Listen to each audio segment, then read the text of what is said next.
ఆయన కరుణామయుడు. ఆ పచ్చి రోగి, పక్షవాయు గల రోగి ఆ ఇంటిలోనికి వచ్చినప్పుడు ఆ దేవుడు తాకినప్పుడు బాగుపడిపోయినాడు.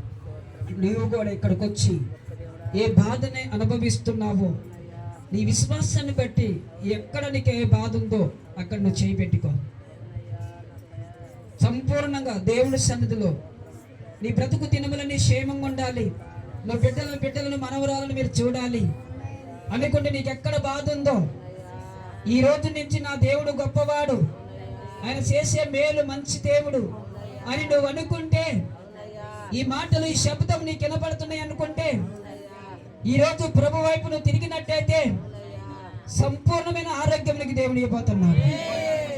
నీకు విడుదల రాబోతున్నది, విడుదల రాబోతున్నది. నీ విశ్వాసాన్ని బట్టి దేవుడిని స్వస్థపరచబోతున్నాడు. ఈ మాటలను వింటున్న నీవు ఇప్పుడు నీవే అనేకులకు ఒక సాక్ష్యంగా నీ దేవుడు నిలబెట్టబోతాడు.